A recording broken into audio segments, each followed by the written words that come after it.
வணக்கங்கள், வாழ்த்துக்கள். முகச்சித்தரின் எதிர்காலம் எல்லோரும் எதிர்பார்க்கிற எதிர்காலம். எதிர்காலம் என்பது ஒன்று இருக்கிறதா என்றால் அது உண்மை ரகசியத்தை ஆய்ந்து பார்த்தால் அது நகர்காலமாகவே இருக்கிறது. எதிர்காலம் என்பது நிலையாக இருப்பதல்ல, அதை நகர்ந்து கொண்டே இருக்கிறது, நம்மை கடந்து கொண்டே இருக்கிறது. எதிர்காலம் என்பது எதை கொண்டு வருகிறது என்றால் வெற்றியை, வாழ்க்கையின் விளிம்பில் இருக்கும் தோல்வியை தாண்டி சந்தோஷத்தை கொண்டு வருகிறது என்று நாம் நம்புகிறோம். இல்லை, எதிர்காலம் நம் மரணத்தை அழைத்து கொண்டு நகர்ந்து நம்மை கடந்து சென்று கொண்டே இருக்கிறது. மரணம் என்பது ஒரு நொடியிலும் பிறக்கலாம். மரணம் என்பது முதுமையில் கிடைப்பதல்ல. மரணம் என்பது நோயாய் வரலாம். மரணம் என்பது விபத்தால் வரலாம்.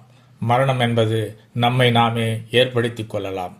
அப்படிப்பட்ட மரணத்தை நகர்த்தி நம்மை கடத்தி கொண்டிருக்கிறது அந்த எதிர்காலம். மறுபடியும் சொல்கிறேன், எதிர்காலம் என்பது இல்லை, அதன் பெயர் நகர்காலம். நகர்ந்து கொண்டே இருக்கின்ற காலம்.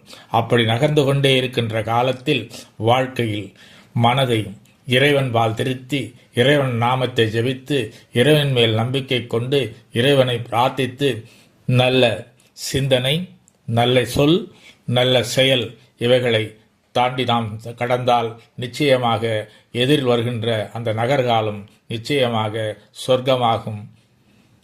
ஆசீர்வாதம்.